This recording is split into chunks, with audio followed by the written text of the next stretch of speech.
Thank you so much, Alyssa. My name is Toni Coral Evans. My pronouns are she, her. I work with the Maryland Network Against Domestic Violence, and I am the Training and Special Projects Administrator there. Again, going to be presenting on this intersection of IPV and sexual assault today. On the next slide, there's just a bunch of stuff that's all about me, just so that you can read and understand that I have the knowledge to be able to teach you what I'm going to teach you today.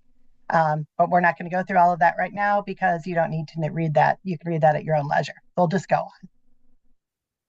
Our learning objectives for today are that you'll be able to define domestic violence and identify the common dynamics of DV and tactics used by abusive partners to maintain power and control. You'll be able to highlight the intersections of intimate partner violence with sexual violence. And you'll be able to demonstrate some best practices when screening for intimate partner sexual violence and providing crisis intervention. So, definitions, dynamics. What is intimate partner violence, IPV? We use the term IPV. It's more inclusive. Domestic violence had a tendency, when we just say domestic violence, to bring up the feeling that people had to be married, living in the same household, things like that. There are a lot of different terms. It could be called intimate partner violence, teen dating violence, domestic violence. They all fall into the same realm. The definition that we use is from the Office of Violence Against Women definition that came out in 2022. Domestic violence is a pattern of abusive behavior in any relationship that is used by one partner to gain or maintain power and control over another. And domestic violence can be many, many different forms. It's important to note that this is not just physical violence, that this includes sexual violence, emotional violence, economic, psychological, and technological actions or threats of actions or other patterns of coercive behavior that could influence another person within an intimate relationship. So, the really important things to understand, number one, it is a pattern of behavior. It is not a one-time thing that happens. It is used to control an intimate partner, and the use of threats or the actions of any of these 6 things can be a part, any one of them or all of them, of intimate partner violence. So what does IPV look like? Wow. This video is geared towards teen dating violence, but I think it gives a really good idea of all of those things I was talking about and how they can manifest themselves. So I'll just let them go ahead and play it, and you can take a look, and then we'll talk about it. Glad you're here. I just found out that one of my best friends was in an abusive relationship for so long, and none of us knew anything about it. I'm heartbroken. I thought we told each other everything. Maybe if I had spoken up, she would have talked to me about it sooner. So, here goes. Intimate partner violence, sometimes called teen dating violence or domestic violence, is a pattern of behaviors used by one partner to maintain power and control over another partner in an intimate relationship.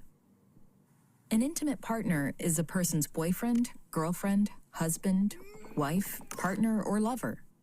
Intimate partner violence may include different kinds of abuse. Physical abuse may include hitting, kicking, punching, or other kinds of physical violence.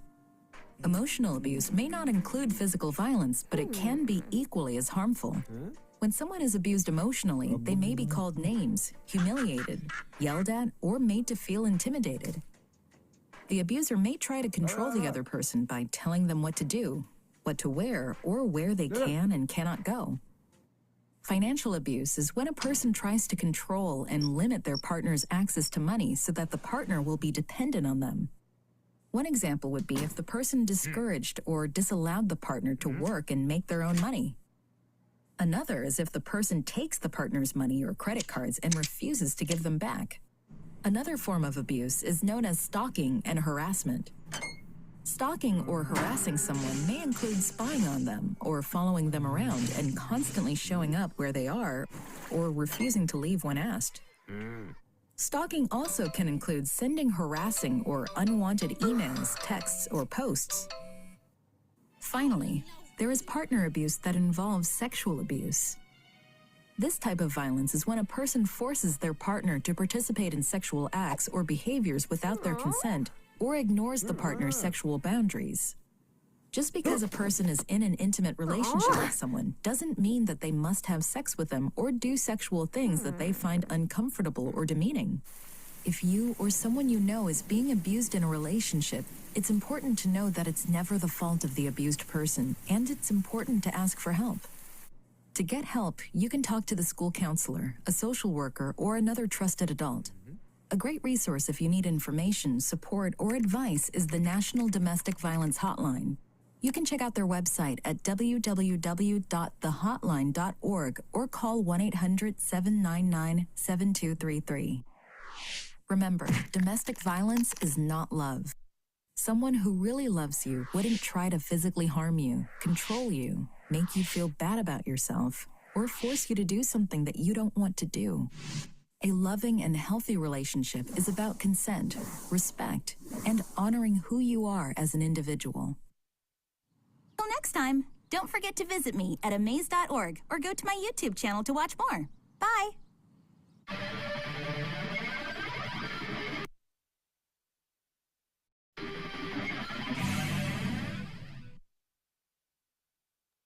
Tony, you're muted. Yep. As I said, this particular video focuses on teen dating violence, but a lot of the things you can see will transfer as we go through the power and control wheel.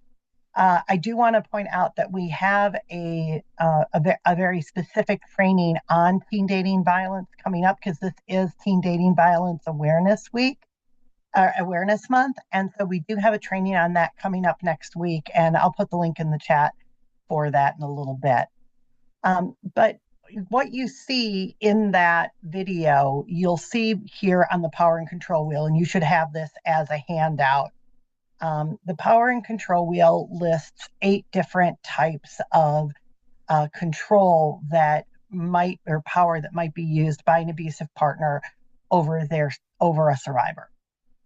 And it's important to understand that this power and control wheel is only validated on female victims and male perpetrators. And we know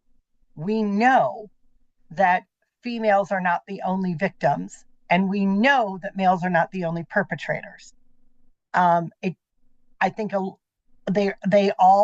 it applies to all of them, but it has only been validated on those. So at the network, what we have done for specific groups like 2S LGBTQIA plus folks, or for people in the kink community, is we have created power and control matrices that are specific to those communities, because the wheel is not validated for them. And we were told not to use it. So I just want to point that out. And if you're interested in the matrices, I can get those to you as well. But a lot of these things are tactics that you will use in any situation. What we find is the matrices are just things that are additional things that can be used against people who come from marginalized or vulnerable populations. But the first thing we have is using coercion and threats, and using intimidation. And often these two things wind up being done together, or they seem very similar. So when you're talking about using coercion and threats, you're talking about making and or carrying out threats to do something to hurt the person, right? Threatening to leave them, threatening to commit suicide, threatening to report them to some sort of government agency like welfare or ICE, telling them that if they don't drop charges, that they're not going to have any place to live, forcing them to do illegal things, right? So coercion and threats is also, they often will threaten to hurt a loved one, maybe a child, maybe another family member, oftentimes a pet. We know that pets are really a tactic that abusers use quite frequently. And when they use intimidation, oftentimes those threats become actual abusive pets to show that they, quote unquote, mean business. So using intimidation can be making the person afraid by using looks, actions, gestures. So maybe they don't actually hit the person, but they punch the wall right next to their head, right? Maybe they smash things or destroy their property, or they just display a weapon. It's the thought that I'm not, I'm not hurting you right this moment physically, but I can do it anytime that I want, and you know what that means. And we have to know that intimidation may be very, very personal to somebody, right? Something may be intimidating to me that is not intimidating to you, right? Sometimes maybe people have phobias of things and they'll use those against them. I know of one case where whenever the perpetrator was sexually assaulting his intimate partner, he would play certain music very loudly so the children wouldn't hear if she screamed. And when she finally left and went to get a protective order, he was humming that song when she came into the courtroom. Now, to anybody else in the world, it didn't mean anything, but to her, it triggered her and took her right back to that moment where she was being held down and forcibly violated. And she froze. And it took a while to really work with her and to figure out even what was going on for the advocate. So remember that intimidation can be very, very personal. And while you may not understand why something is intimidating, somebody, if they tell you that it is to them. The next things, and I just want to say, if you have any questions as we are going through this, I don't like to hold questions to the end. Yeah, trauma, Kathy says, I see that. Yeah, I don't like to hold questions to the end because then sometimes we forget. So feel free to put your questions in the chat and just, I will be monitoring the chat and looking for them. And I'm glad to answer any questions as we go along. It also gives me a break and gives me a chance, if you're asking me a question, to take a sip of water. So I appreciate questions. We're going to move on to emotional abuse and isolation. And I kind of put these two together because isolation, I think, is also a form of emotional abuse, but it's its own individual kind. So emotional abuse is like putting the person down, making her feel bad about herself. And again, I just want to point out that there are gendered pronouns on here because this is what the power and control wheel is validated on. But again, this can apply to anybody of any gender, any sexual orientation. Okay. Calling the person names, making them think they're crazy. They will, they'll tell them that, that didn't happen, or nobody loves them but them. They'll never find anybody else. They might humiliate the person in front of other people. So anything that just kind of breaks the person down, belittles them. That really is what you're gonna see in emotional abuse. It's a breaking down of self.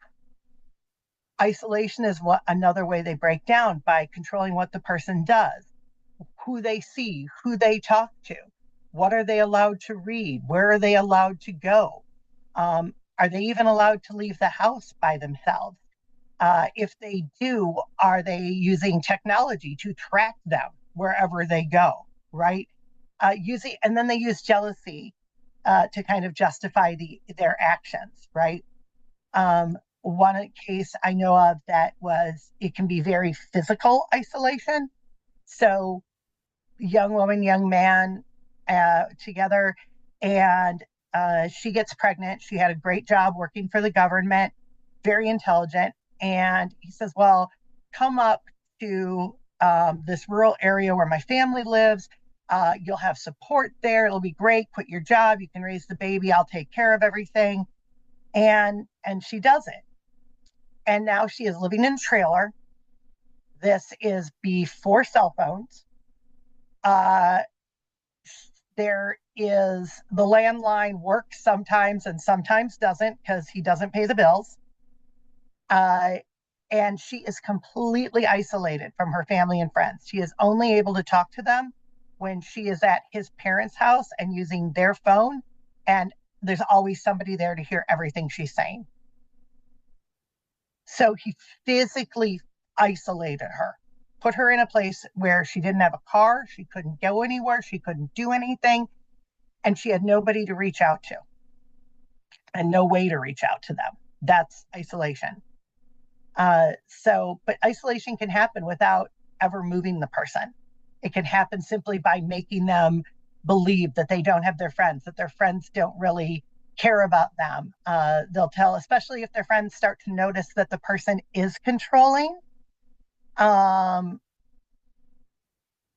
really are, keeping them in a certain place.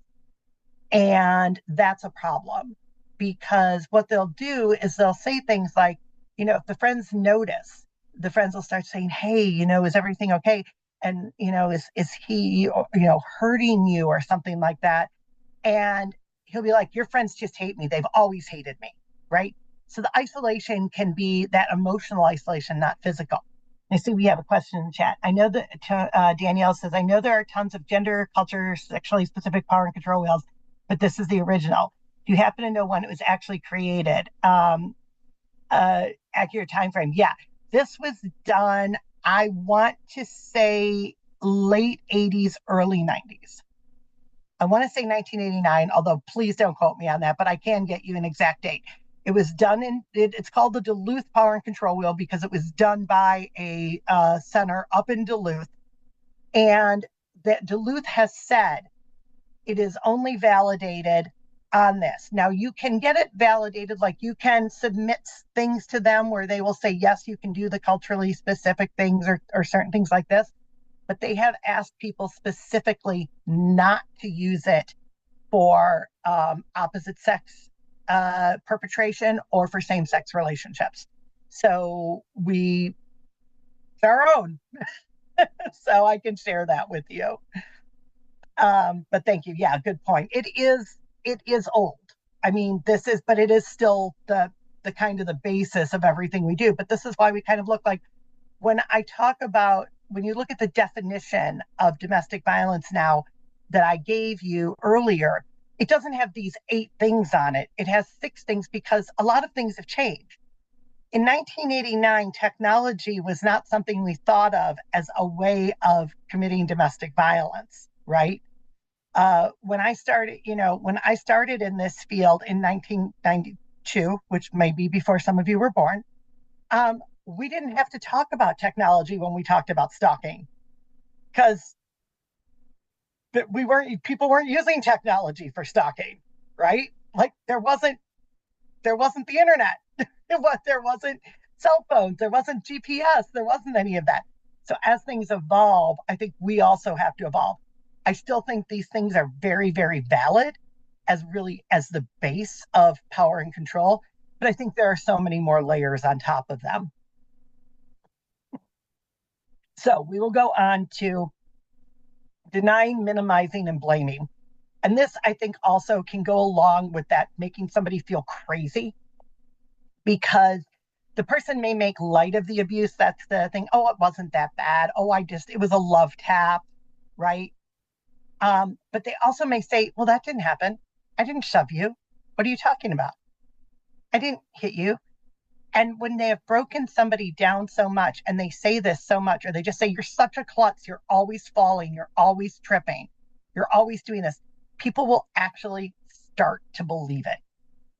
They will believe that if it happened, it's their fault. That's the other thing with blaming.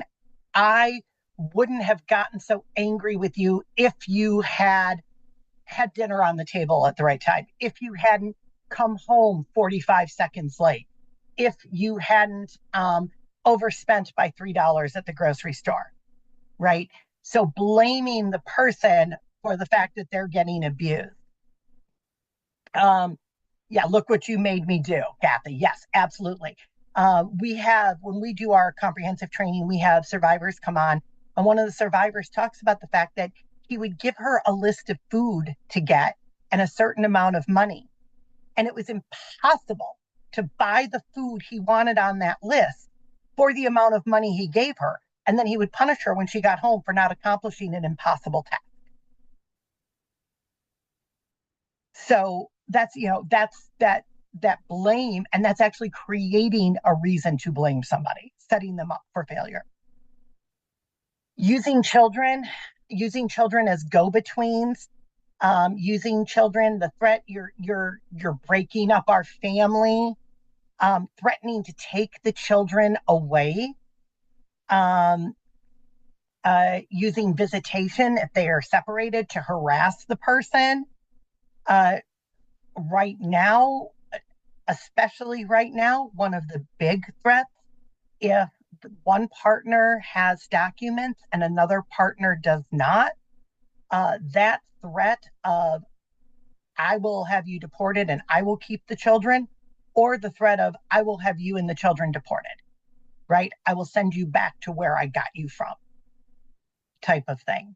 And that is a horrible, terrifying threat for people.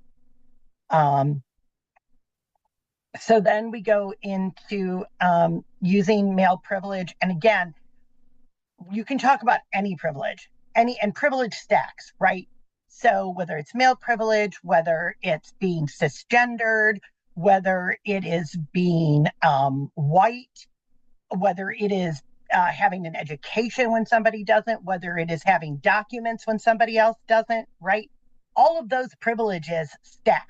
So any one of them can be privileged. But in this case, it talks about using male privilege. And that's kind of the old fashioned, I'm the man of the house, I'm the king of the castle, using gender to define women's roles, treating them like servants. But this happens also in same-sex relationships. If somebody has the power, let's say that it's a female perpetrator, male victim, and the female perpetrator has a really good high-powered job and they make all the money. Using that privilege, that financial privilege over them, which we'll talk about in economic abuse next, but using maybe the female's higher educated, so using that education privilege, right? So she may not have the privilege of being male, but if she has all the other privileges, right?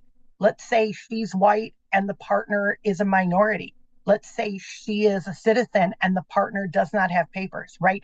All of a sudden, there's all that privilege that stacks up that she can then use as a way of manipulating and controlling, right? Controlling the partner.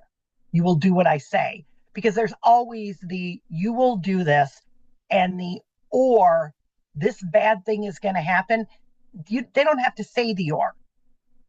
The victim, the survivor, knows what that or is. That or is, or I'm going to hit you. You're going to get beat. I'm gonna kill the dog. I'm going to report you to ICE. Whatever that or is, they know what it is. So they never even have to say it. They just say, you will do this, because the or is implied. They know what the other option is. And then finally, economic abuse, which is just not talked about enough. We actually have a program at the network called SEED. It's the Survivor Economic Empowerment and Development Program, where we work directly with survivors. We support programs throughout the state that work with survivors to give them financial literacy training. We do survivor identified needs funding for them. We can refer for in-depth credit counseling if, say, the person ran up all of their credit cards or took out credit cards in their name that they didn't even know about, opened bank accounts in their name that they didn't even know about. It's very common for an abuser to put all of the assets in their name. The abusive partner will have all the assets are in their name and all the debts are in the survivor's name. So when they split, the abusive partner gets the house, gets the car, gets all of those things, and the survivor is the only person who's on the credit card debt. And if they weren't married, the survivor's the one who's stuck with sometimes hundreds of thousands of dollars in credit card debt. And then the abusive partner moves on to the next person and does the exact same thing with them until they're done with them. And we actually know that there are serial abusive partners who do this for economic gain. So economic abuse is a very real part of the type of abuse. 94 to 99% of survivors who say that they were abused, that they experienced intimate partner violence, say that economic abuse was part of that violence. So we're going to go on from here, but I just want to see if anybody has any questions about that before we're going to go on to like prevalence. But does anybody have any questions about the power and control wheel?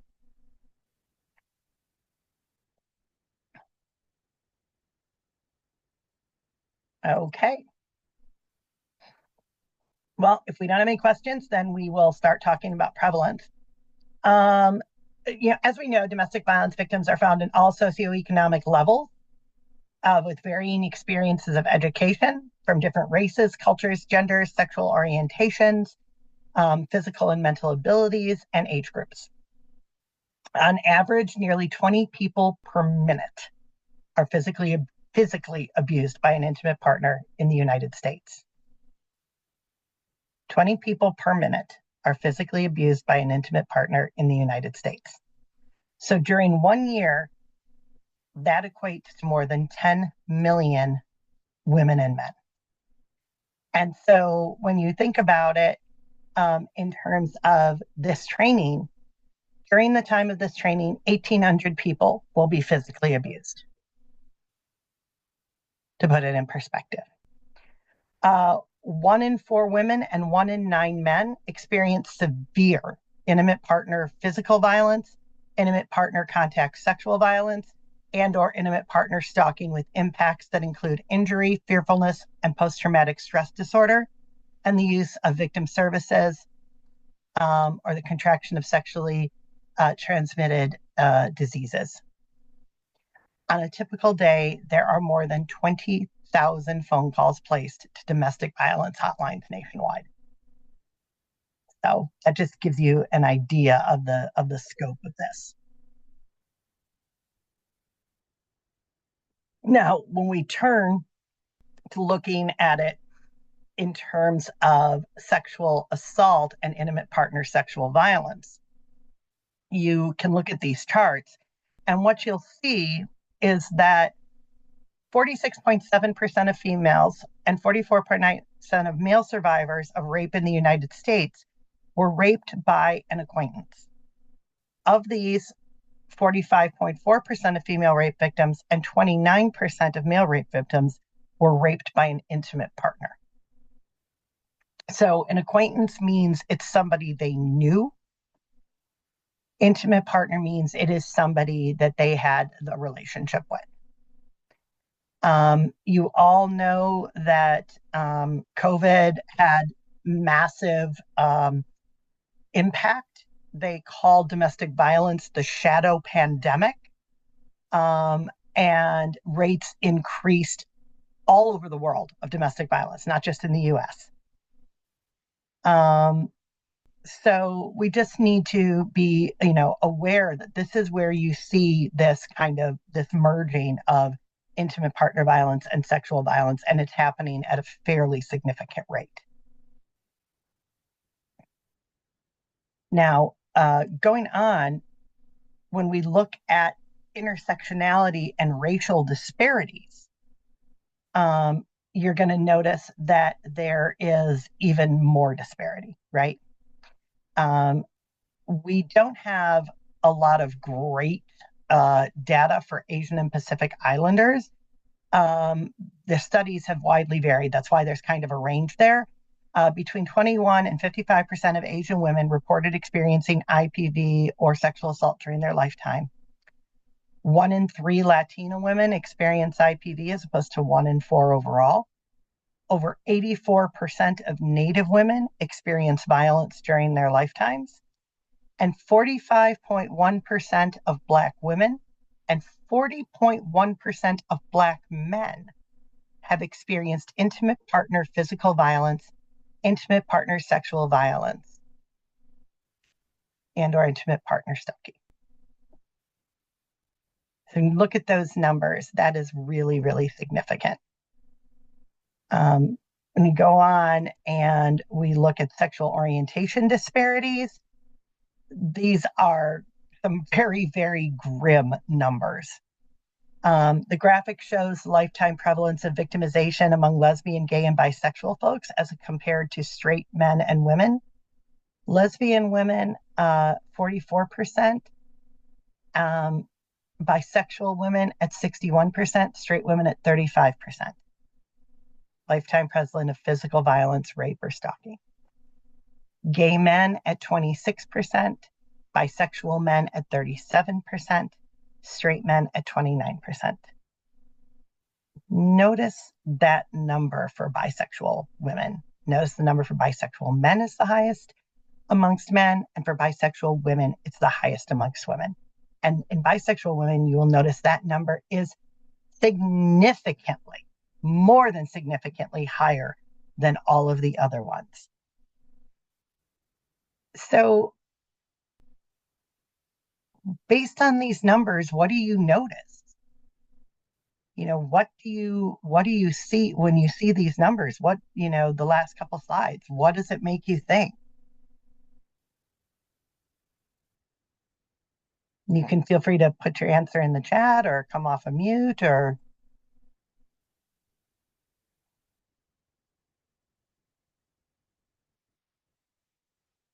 I'll wait. Gives me a chance to drink some coffee.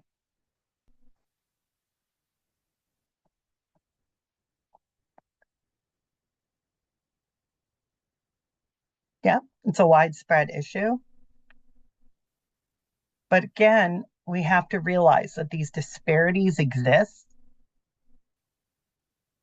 Yes. Oh, Joan says, and that's just what's reported. Yes.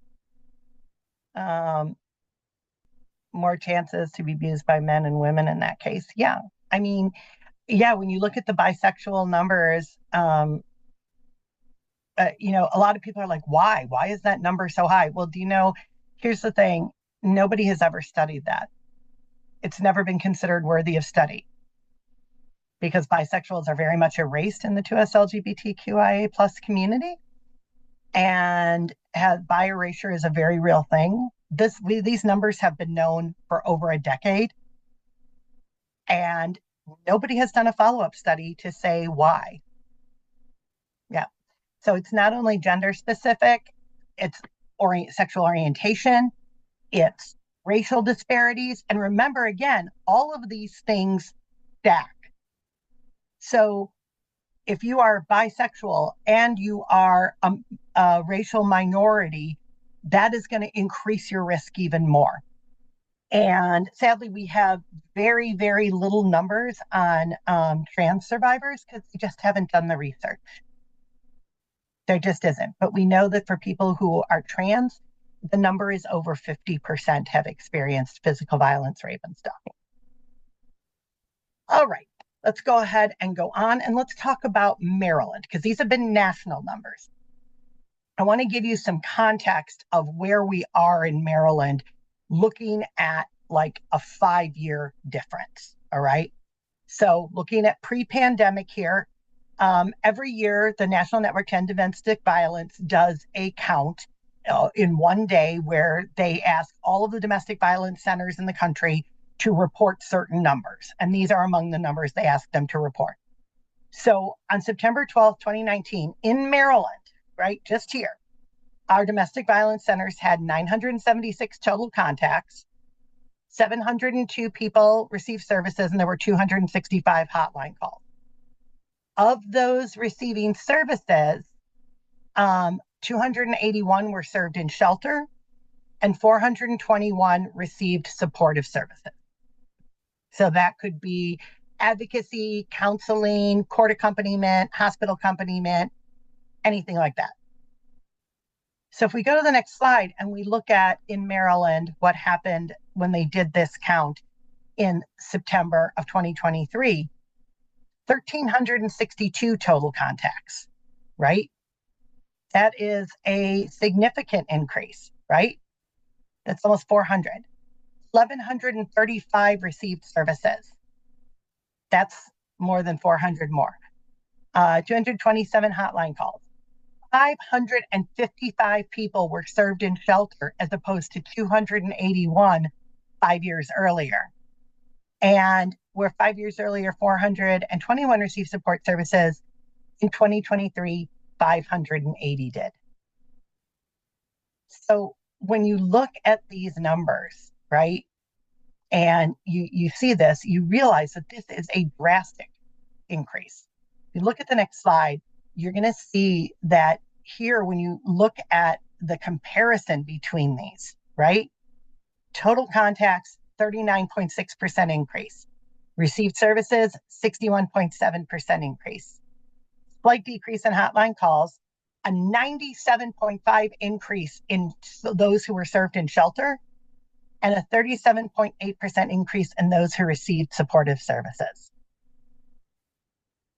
So that's a really huge number, right? That's a really big growth in 5 years' time here. And this is Maryland. This is right here. This is the people you serve every single day in your jobs.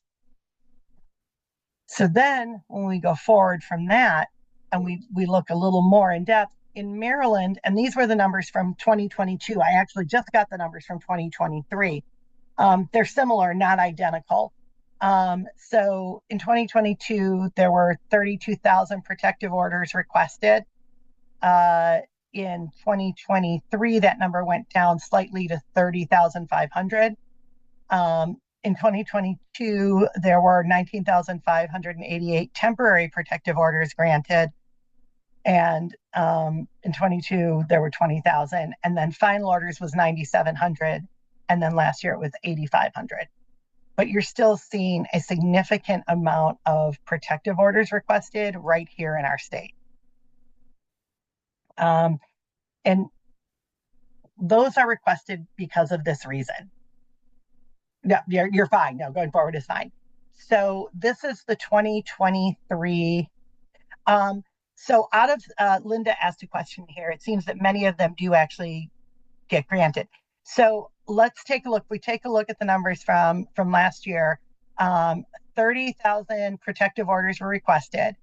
Of that, 19,000 temporaries were granted. So 2/3 of the protective orders were granted as temporary protective orders, but then only 8,500 were final protective orders. So less than 1/3 were granted as final protective orders. So we keep an eye on that number to see if it changes and fluctuates. It's actually been pretty steady. Yep. So it's requested, 2/3 temporary granted, 1/3 final. That's about where it's been consistently. Yeah, good question, Lindsay. So these were the numbers for the 2023 IPV related fatalities in Maryland. They are staggering, to say the least. The numbers actually were down in 23. Sadly, I cannot say that about 24. We had our memorial service earlier this week, and the numbers were back up a little bit to 41. And that's just, it's very frustrating to see that numbers continue to, to fluctuate, but they're not going down consistently. And if we go to the next slide, that just gives you more information on those 2023 homicides. There's some really significant numbers here. One of them is that 74% of the deaths were caused by a gun. So gun violence, definitely intimate partner violence. If there's a gun in the home, the chances of somebody dying, if intimate partner violence is happening in the home and there is a gun in the home, the existence of the gun increases the chance of fatality by between 500 and 700%. Just let that sink in. Like that's just the facts of life. What I have put for you in the chat is we just published this year's numbers, and we didn't do 2024 because we've decided we're going to take a little longer to make sure we get all the numbers and scrub all the data and everything, and it gives us a little more time. So we're going to put those numbers out on October 1st, the first day of Domestic Violence Awareness Month every year from now on. And what we did do was 5-year tracking. This was 2019 to 2023, and that's what I've also shared with you so that you can see the trends over the last 5 years. Another trend that is just terrifying and that we have to really acknowledge is that in Maryland, we have, when we talk about things like racial disparities, this is where we're talking about things that we really need to be thinking about and focusing on. So in Maryland, about 16% of Maryland's population is made up of Black women. Yet Black women accounted for 67% of all homicides, fatalities in intimate partner violence cases. Black women are dying nearly 4 times their proportion to our state's population. So that is a real disparity that we have to be aware of. Joan, is there any research on substance abuse related to intimate partner violence? Yes, there is. Substance use can be an exacerbating factor. It is not a cause at all. The cause is power and control, period. Substance use can be an exacerbating factor, especially if the person gets angry when they get drunk or they get high. Then, yeah, that can trigger them to a violent episode. But that is just part of, it's a factor in what might happen, but it's not a cause. Great question. And there's still a lot that needs to be done on substance use. And we know that there's a lot of things that relate to it. There are a lot of factors. But we know that there are certain things that are really, really high indicators of lethality. We have the lethality assessment protocol, Maryland model, which we run, the LAP 2.0. And, there are just certain things that are going to make it far more likely that you're going to, that lethality is a possibility. The presence of a gun in the house, weapon, the prior threat, or if you've been strangled. Those 3 things automatically screen you in for high lethality. So we just have to be, we have to be aware of that when you're talking to people. If you're dealing with a case where it's an intimate partner sexual assault, we do know that if somebody has been sexually assaulted during an intimate partner violence relationship, that is an escalation, right?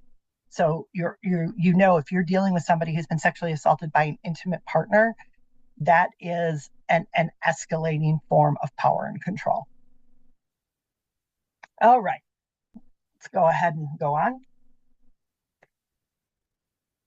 So these were the key statistics from 2023. 18 women and 1 man were killed by current or former partners. Women make up 94.7% of all intimate partner deaths. Black women are dying from IPV at a rate nearly 5 times the proportion in the population. 11 bystanders, including 3 children, lost their lives to IPV. Last year, it was 6 children who lost their lives to IPV. At least 32 children were left behind due to IPV homicides, and 74% of all IPV-related homicides were committed with a gun. Okay. So what are the takeaways? This is important. IPV is a pattern of behavior to control someone in a relationship through economic, emotional, physical, psychological, sexual, and/or technological means. IPV affects marginalized populations disproportionately, though anyone from any strata of life can be a victim. And service providers are continuously being asked to do more. We see the incredible rise in numbers pre-COVID to now, and those numbers aren't going down. Okay, questions before we move on to the next section? And I want to give a shout out to Joshua. Joshua, thank you for being on camera so I have somebody to look at. It really helps me to know that hopefully I'm not putting people to sleep. So that's great. I appreciate you. Appreciate you a lot. All right, let's go ahead and go on. So here we're going to talk about that intersection of intimate partner violence and sexual assault. And it really is. I mean, I'm sure those of you who have dealt with sexual assault and rape victims have dealt with people who are victims of intimate partner violence. You are not all dealing with people who have been raped by total and complete strangers. It's actually the anomaly, right? It's far less likely that you're going to be attacked by a total and complete stranger than by somebody that you know. So, what does that mean? And how do we look at that? Well, we're going to look by defining intimate partner sexual violence, right?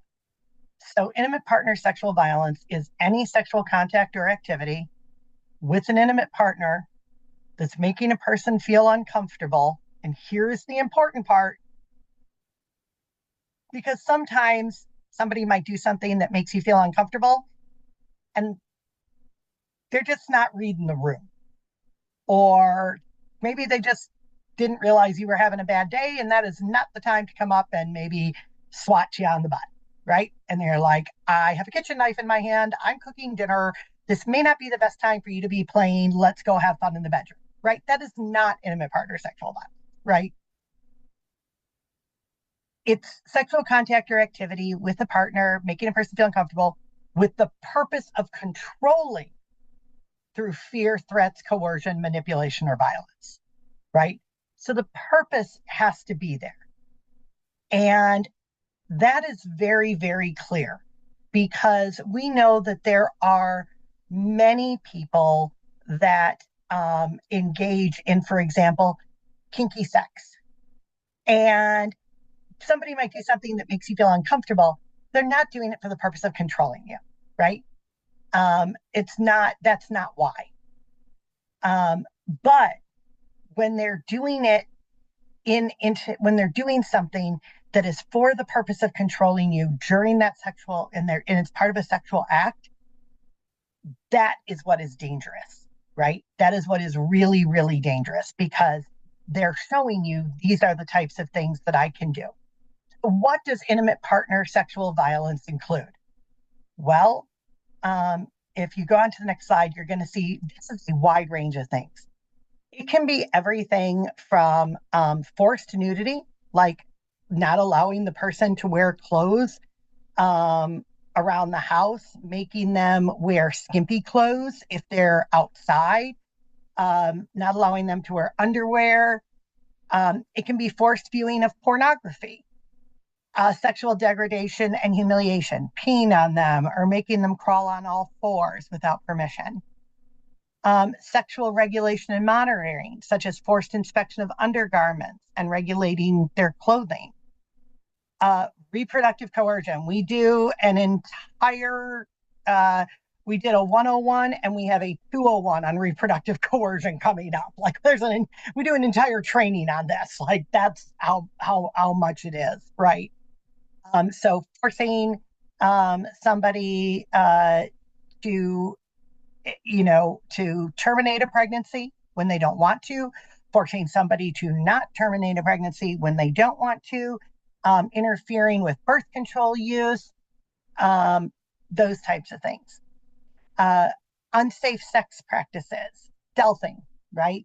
Having sex without condoms when you said you would always wear a condom, right? And maybe the abusive partner has a STI, right? Unwanted sexual touching, which can be anything from, grabbing at you or what, grabbing your breasts, grabbing another part of your body, grabbing somebody's penis.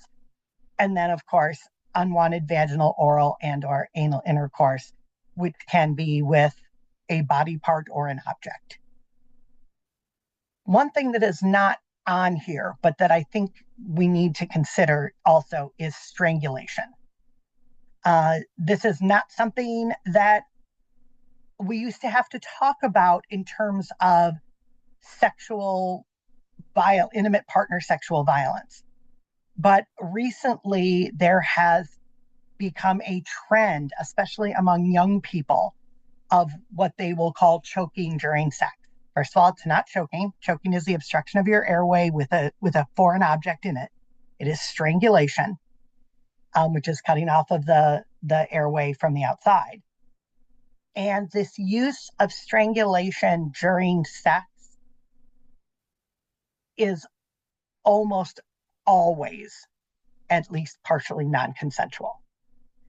And the danger is so real of doing damage to somebody in such a short amount of time that we're really trying to get word out there about how dangerous this practice is. And I'm a person, we do a lot of trainings with kink professionals and things like that. So I am not a person that will yuck somebody's yum, but I'm going to tell you right now, flat out, there is no safe way to strangle somebody. And if somebody is strangling a partner during sex and they say something like they need this in order to get pleasure, that should be the biggest red flag you have ever seen in your life. And something that has been found out recently is that I'm sure many of you have heard of the Gabby Petito Brian Laundrie case, which was the traffic stop out west, where we have all the body camera footage that anybody that knows anything about the neurobiology of trauma would take one look at and go, well, I know who the victim and who the perpetrator are here. Unfortunately, apparently the cops had not been trained in that and they didn't see all the warning signs. We found out only after the fact. Gabby's friends told Gabby's mother that Gabby had come to them and said Brian strangled her when they were having sex, and he said he needed to do it, and she felt uncomfortable. And how did he kill her? He strangled her. So that is also something I just really want to put on your radars. If you're talking to somebody in an intimate partner violence situation and they talk to you about strangulation, just really, really a dangerous, dangerous thing. Question. Okay. So let's talk. What are some similarities and what are some differences between sexual assault and intimate partner sexual violence? What are some of the similarities and what are some differences that you might see between somebody who comes to you who is sexually assaulted, let's say by a stranger, or maybe it's somebody they know, like it's the checkout clerk at the grocery store, like they know who the person is, but they're not, they're not in a relationship with them, as opposed to somebody that they are in or have been in a relationship with. What are some of the similarities? Let's start with that.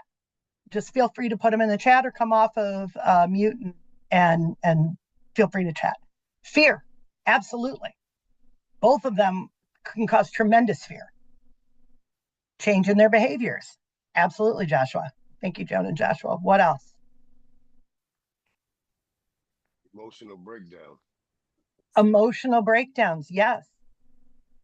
Yeah, I mean trauma, right? Trauma is, yeah, I see Ashigo just put trauma. I hope I pronounced that right. Trauma, right? All of the things that come with trauma are going to come no matter which one it is. I see Kate's going ahead, and that's awesome. Differences that can take longer to realize what happened was assault if it is someone you know, right? That is such a great point, Kate. Like, if this is all you've ever known in dating relationships, you might not know that this is not normal, right? especially if you were raised in a house where this was normalized. Iodapo, I hope I'm pronouncing that right. Control, right.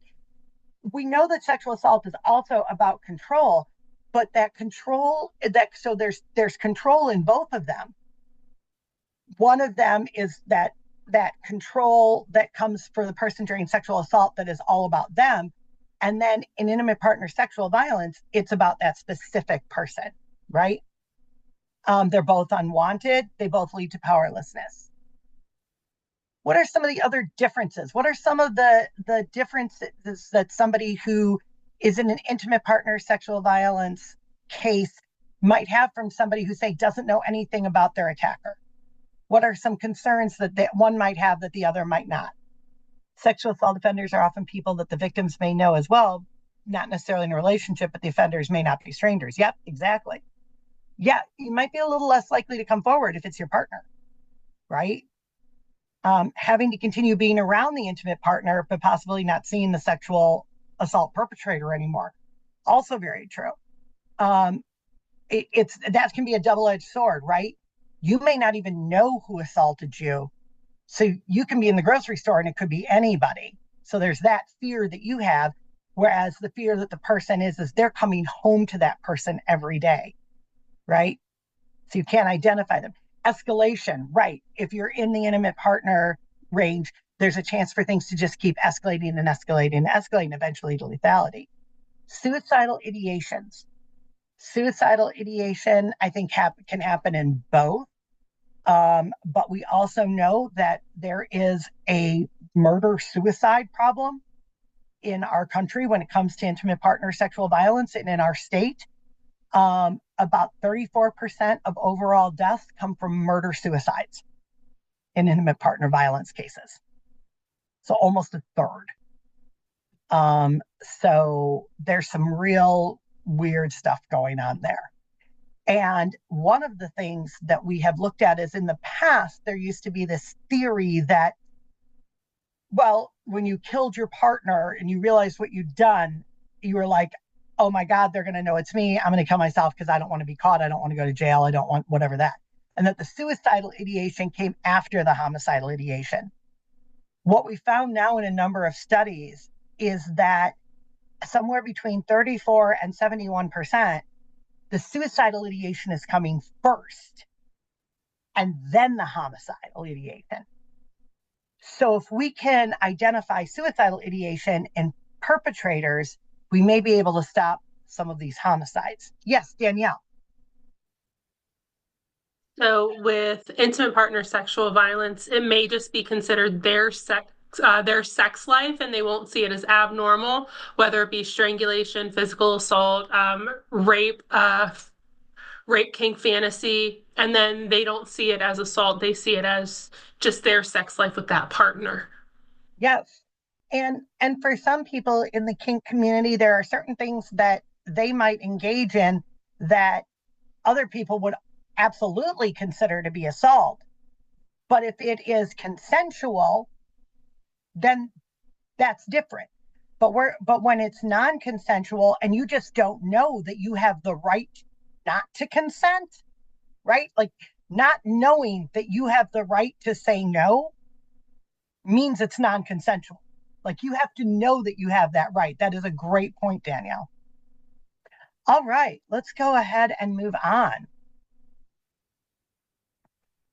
So intimate partner sexual violence is an indicator. Prior intimate partner sexual violence increases the likelihood of intimate partner homicide by 544%. And you're probably all like, why is there a picture of two dogs here?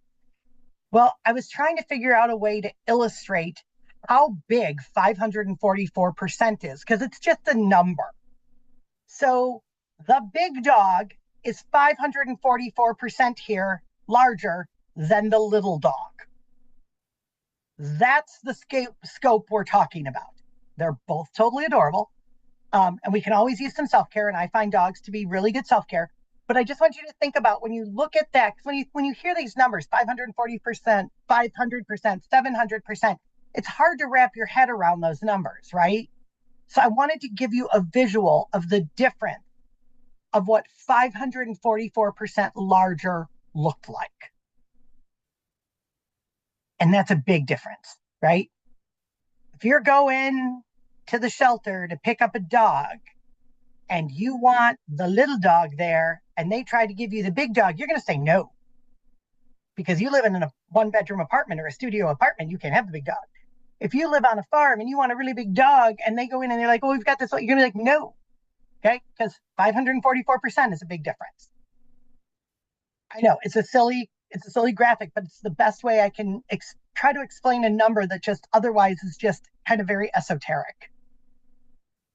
All right, let's go on.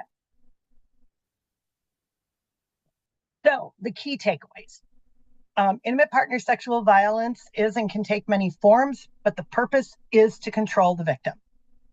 And IPSV is a strong indicator of the danger of lethality. So if you are working with somebody and you realize that the person who assaulted them is their intimate partner, and sometimes this might happen like on a hotline call, because a lot of times somebody may not want to tell you that it's the person that they love that's done this to them. And if you figure that out and you hear some of these things, you're going to know these are red flags and these are really big signs of danger. Okay.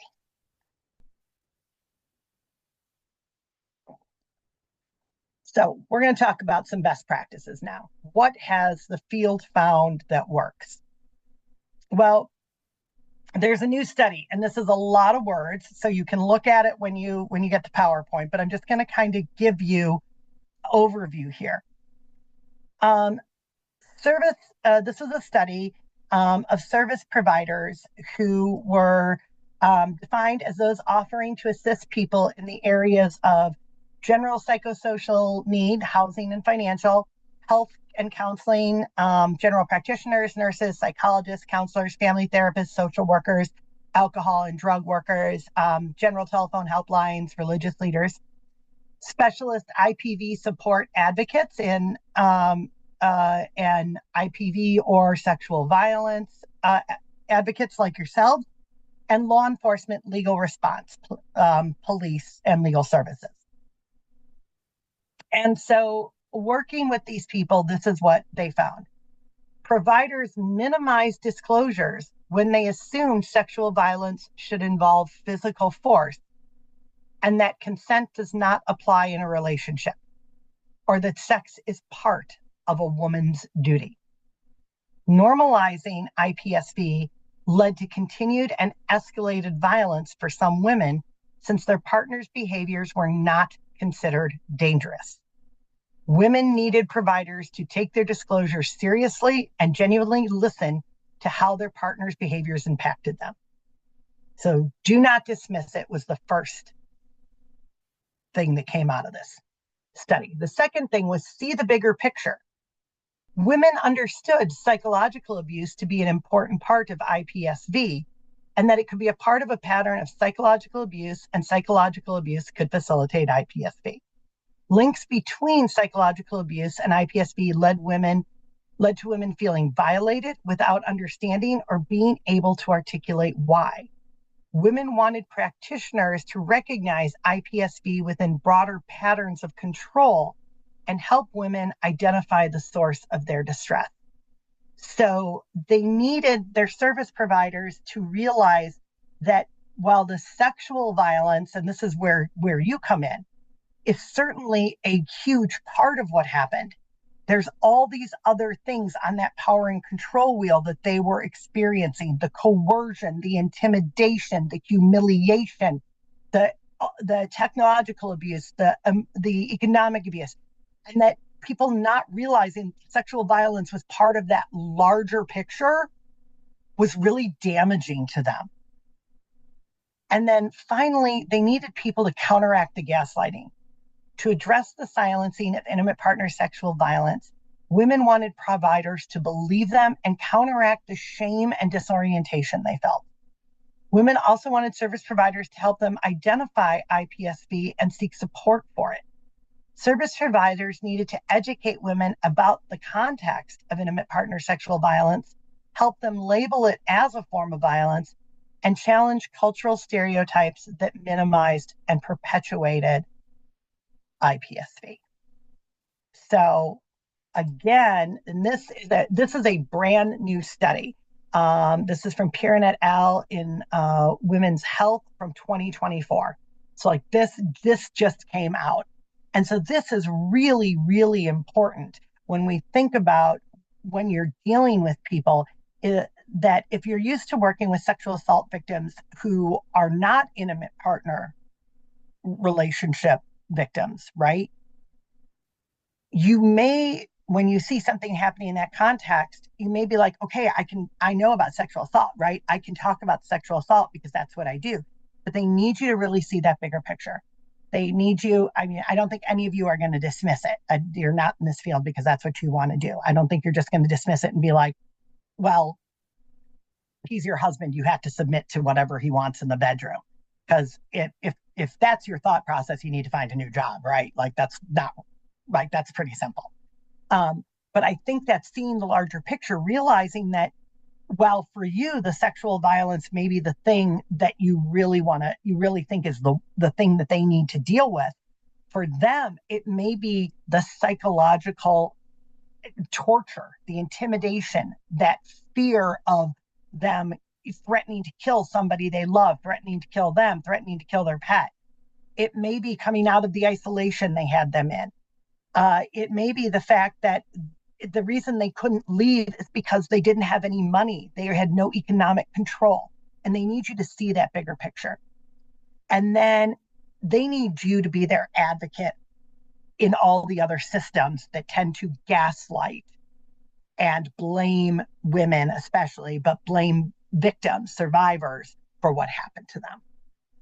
And they need you to be able to turn around and say, this is not okay just because you think that this is the norm and this is the way it should be. It kind of circles back to that first one of other people dismissing it and you needing to be the advocate to counteract it.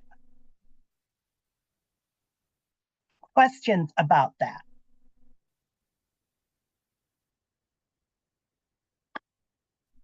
Okay. So, intimate partner sexual violence screening questions. If you're talking to somebody and there's intimate partner violence, they've come to you, you know there's something going on. One of the first questions, has your partner ever pressured you or forced you into doing something sexually you didn't want to do, right? Do you feel you can say no to sexual activity with your partner? It is amazing how many people will be like, no, I don't feel like I can say no. Have you ever been intimate with your partner because you were afraid of them? Like not the right reason to be intimate with somebody. And have you ever given in to a sexual encounter with your partner to avoid fighting or being hurt? If the answer yes to any of these, there's a problem, right? You're going to really have to start looking at it and dealing with it. And understanding that these also help you to know what further questions you're going to have to ask.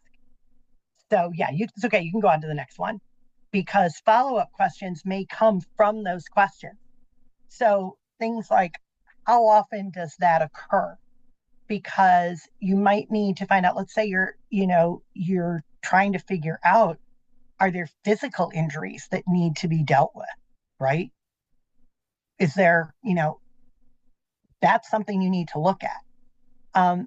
Are there patterns that you notice? So if they say, yeah, every time that my partner goes to their Thursday night poker game, if they lose, they come home and I know I'm gonna get it. They take their frustration out on me. And is that part of power and control, or is that part of an anger issue? Well, that's why you have to find out, are there other things going on, right?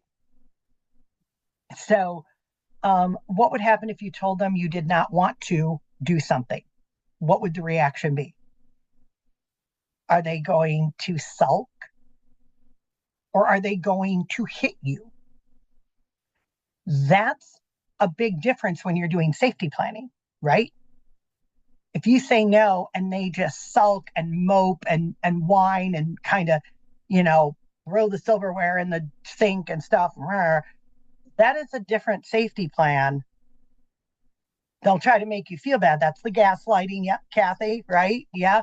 Make you feel bad. Oh, so, but that is very different than if I say no, then they're going to hold me down and rape me, right? That's two different safety plans.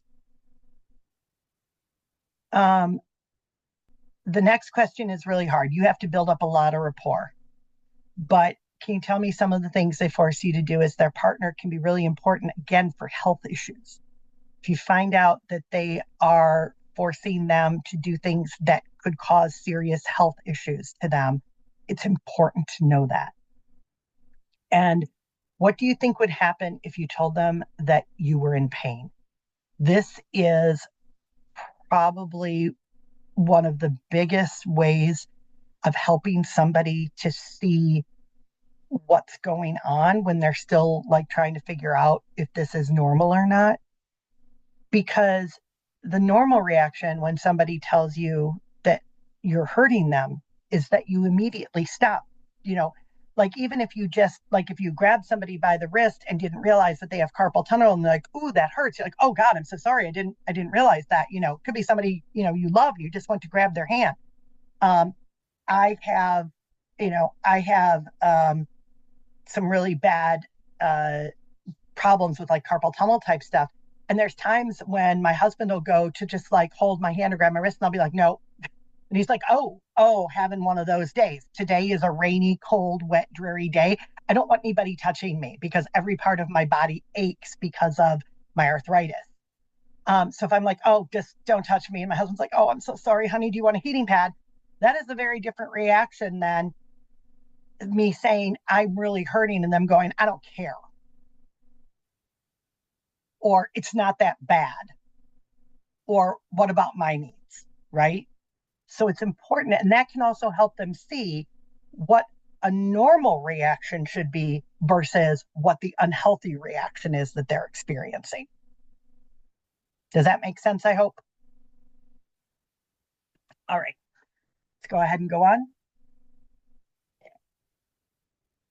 Here are some general follow-up questions. And these you probably already know. Just how can I help you? Remembering that victims are the experts in their own lives. And again, going back to that, as sexual assault service providers, you will be focused on the sexual assault aspect. That makes sense. That's what you do. But if the person is concerned about safe transfer of their children during visitation, and that's the top thing on their mind, they're not going to be able to ever deal with the sexual assault trauma until they figure out a safe way to get their children back and forth if they have visitation. If their concern is, I have nowhere to go when I leave here because I can't go back to where he's at, they're not worried about the trauma of the sexual assault. They're worried about Maslow's hierarchy of needs. Where am I going to get my next meal? Where am I going to sleep? I have nothing but the clothes on my back, and neither do my children. Right?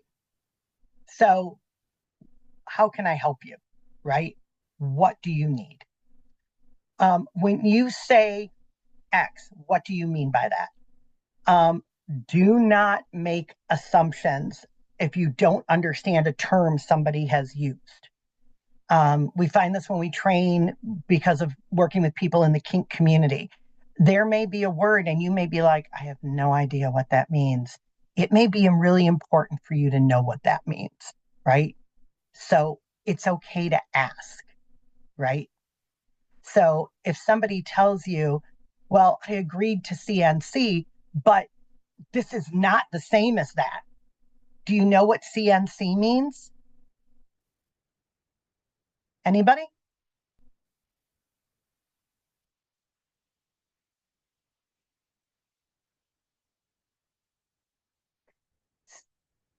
Thank you, Kate. Kate for the win. Yes, consensual non-consent. So in the kink community, somebody may say they have consensual non-consent. So they're going to play out a fantasy type thing where they're not consenting. But so maybe that's what they agreed to. But they only agreed to it in terms of this. And then the person decided to rape them, or they decided to rape them anally, or they decided to use an object on them, or they decided to bring somebody else into the room. But if you don't know what CNC means, how are you going to continue that conversation? So you have to be willing to say, I'm sorry, when you say CNC, what do you mean by that? And then you have to make sure that you don't judge it. When somebody tells you, yeah, so this made me feel this way, can you tell me more about that? Because that's going to let you know where they're heading, how they're feeling. And can we talk about who you might be able to confide in, right? Do they need a counselor? Do you need to get them, to try to find a therapist? Do they have a family member that they can tell so that they have someplace safe to go? Or do we need to look for a domestic violence shelter, right? Important follow-up questions.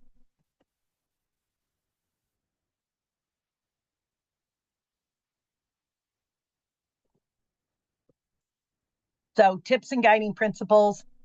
These are things you probably already know in the green column. Acknowledge the difficulty of the situation.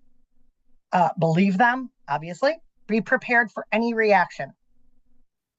Remember that you, especially in intimate partner sexual violence cases, you are part of the system to them.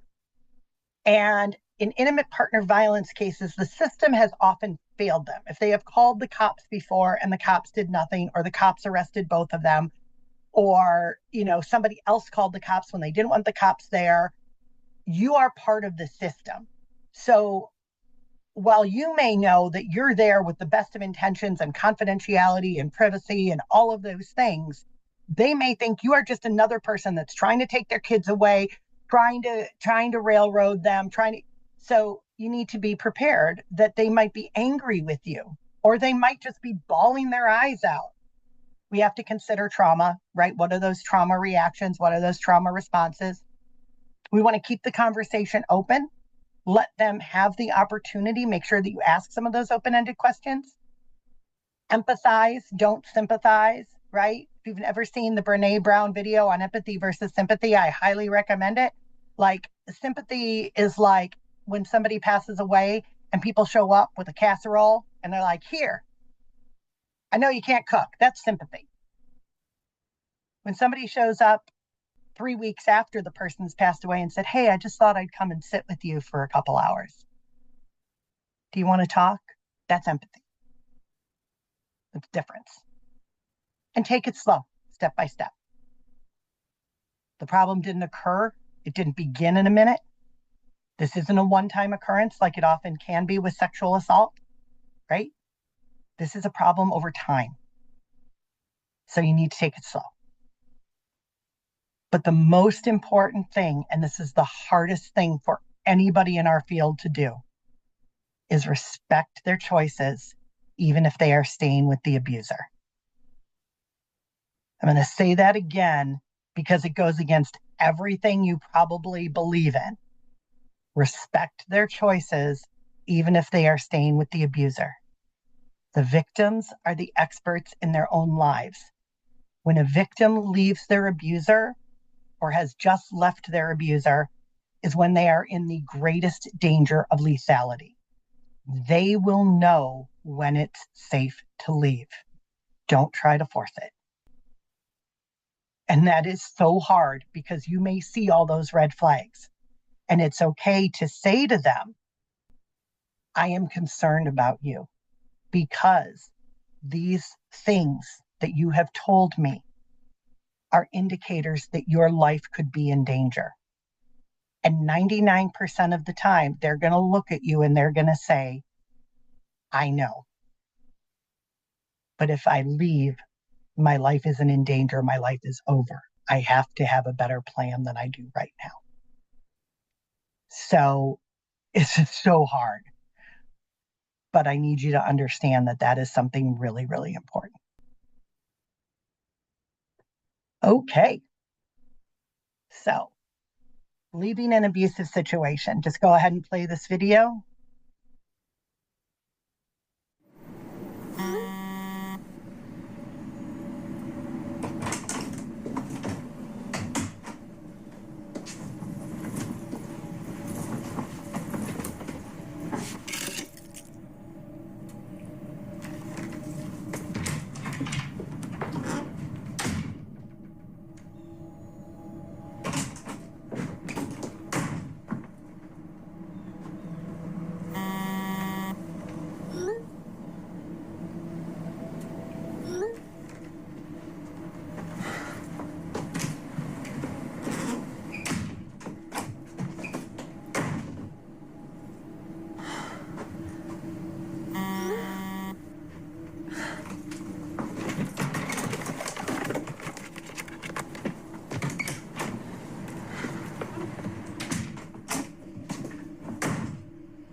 to leave an abusive partner, it takes an average of 7 attempts.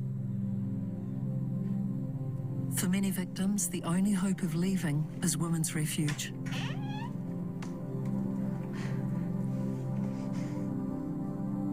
Without you, that hope doesn't exist. Please donate at womensrefuge.org.nz. So that's you. You are that light. You are that hope. If we go to the next slide, you'll see I have, why do people stay and how can you help when they do? Because every attempt gets them one step closer.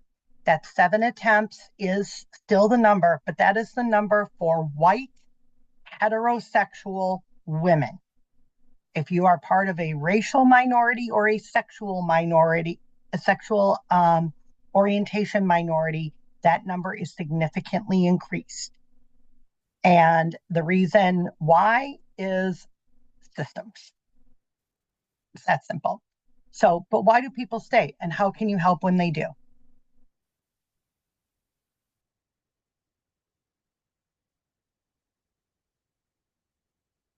Any thoughts?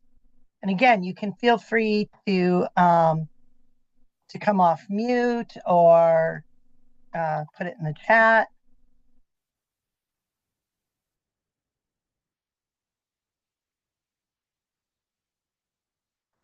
Emotional turmoil, financial reasons, kids may have ties to his family. Yeah, kids, financial.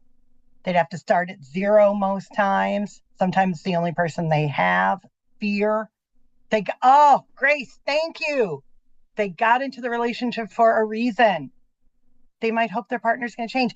That's the thing with this is they loved this person. They were in a relationship with this person for a reason. There was a reason why initially started this relationship.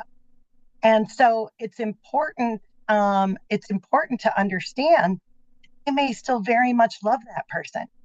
And it's very hard to just say, I'm just gonna dip, right? So excellent. Yeah, the person is a known killer. Yeah, Deshawn, that's absolutely true. All right. Well, my time here is almost up. We have a couple minutes for questions. If you have anything, I am going to put my email in the chat because I want you, as we're looking at these key takeaways, a new study found service providers need to work to not dismiss IPV, to see the bigger picture and counteract gaslighting. Building rapport is extremely important when working with IPSV survivors, and you have to respect survivors' decisions. And so we have here, those are your key takeaways. There is my email in the chat if anybody has any questions. And then also, I promised you we have a teen dating violence training coming up next week. So I put the link for our trainings in there if anybody's interested for Teen Dating Violence Awareness Month. And if you have any last minute questions, please let me know. Thank you so, so much. What a great group here. Ignore that. I'm not going to make them do a separate evaluation. I'll just get your numbers, Alyssa. So thank you so much. Thank you so much for having me, Alyssa and Summer. Really appreciate you. Yeah, thank you so much for coming and presenting on this wonderful topic. I put the evaluation form in the chat. Again, we greatly appreciate all feedback, so we're constantly striving to improve. If you are seeking a certificate of attendance or a certificate for social work CEU credits, you must complete the form. Upon submitting the evaluation form, you'll see a box at the top of your webpage containing a link. And if you click on that, you'll be able to access a certificate request form. So I will be sending out a follow-up email later today with a copy of the video recording, the PowerPoint slides, the power and control wheel handouts that Tony mentioned, and I will include the link to MNADV's upcoming trainings for anyone who wants that, as well as our evaluation link. So if you have any questions, feel free to email me. Thank you again for coming today, and we hope to see you tomorrow.